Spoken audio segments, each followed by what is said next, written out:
Hi guys, இப்போ நாங்கள் பார்க்க போகிறது 2020ஆம் ஆண்டு அப்ளைட் பேப்பரில் 6வது கேள்வி. ஆமாம், அது காவியல் கேள்வி. ரைட், இதில் என்ன சொல்லியிருக்காங்க?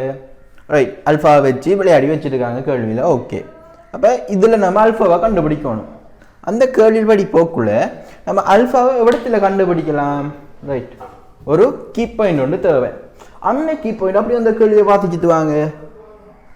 ரைட், ஓசி ஏபிக்கு செங்குத்து. ரைட், அதுதான் அந்த கீ பாயிண்ட்.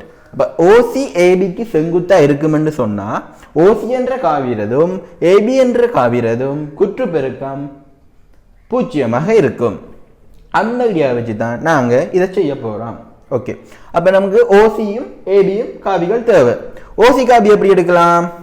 ஃபர்ஸ்ட் ஏபி காவி எடுப்போம். ஏன்னா அதுதான் பெரிய காவி, ஈஸியாக எடுக்கலாம். ஸோ ஏபி காவி எடுக்கணும்னா AO plus OB, AO plus OB. அப்போ நான் அதுக்குரியதை பிரதியிட்டு ஏபி காவியை எடுக்கிறேன். அதே நேரம் ஓசி காவி எடுக்கணும். ஓசி காவி இப்படி இருக்கு. அப்போ அவங்க இன்னொரு தரவு தந்திருக்காங்க. என்ன? ஏபியை வந்து 1:2 வீதத்தில் வந்து சி என்ற புள்ளி பிரிக்கிறது. ஸோ அப்போ ஓசி காவி எப்படி எழுதலாம்? OA plus AC. ஏசி என்ன? 1/3 ஏபி. ஸோ அதை நாங்கள் அப்படி அப்ளை பண்ணோம்னா ஓசி காவி வருகிறது. ஏபி காவியும் கண்டுத்தா ஓசி காவியும் கண்டுத்தா. இனி என்ன?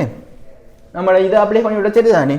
ஓசி டாட் ஏபி வந்து 0, இந்த அறிக்கை ஓசி, இந்த அறிக்கை ஏபி 0க்கு சமப்படுத்தணும். அப்போ நமக்கு 2 தீர்வு வருது. ஒன்று alpha psi 1 into alpha plus 2 is equal to 0. அப்போ எங்களுக்கு 2 தீர்வு. ஒன்று அல்ஃபா வந்து 1 இருக்கணும், இல்லாட்டி அல்ஃபா வந்து -2 இருக்கணும். ஆனால் இங்கே அல்ஃபா வந்து 1. ஏனென்றால் அல்ஃபா வந்து 0ோட பெருசாக இருக்கும்.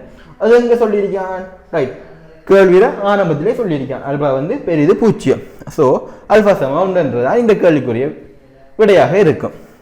இது ஒரு மிகவும் இலகுவான கேள்வி உண்டு. ரைட், மார்க்ஸ் அலோகேஷனை பார்த்தோம் என்று சொன்னால் ஃபர்ஸ்டா ஏபியை காண்றதுக்கு ஏபி தரல ஏபி நம்ம கண்டுபிடிக்கணும் தானே. அந்த கண்டுபிடிக்கிற ஐடியாவுக்கு 5 புள்ளிகள். ஓசிக்கு அந்த 1/3 ஏபி 1:2 வீதத்தை வச்சு செய்யறதுக்கு 5 புள்ளிகள். ஓசியை கண்டுபிடிக்கிறதுக்கு 5 புள்ளிகள். ஓசி செங்குத்து ஏபியாக இருக்குமெண்டா ஓசி காவிரதும் ஏபி காவிரதும் குற்றுப்பெருக்கம் 0க்கு சமம். அந்த ஐடியாவுக்கு 5 புள்ளிகள். இறுதியாக அல்ஃபா சமன் 1, அல்ஃபா வந்து பெரிது 0 என்ற காரணத்தினால் அல்ஃபா வந்து 1, அந்த விடை எடுக்கிறதுக்கு 5 புள்ளிகள். ஆக மொத்தம் 25 புள்ளிகளை நாங்கள் இலகுவாக பெறக்கூடியதாக இருக்கும்.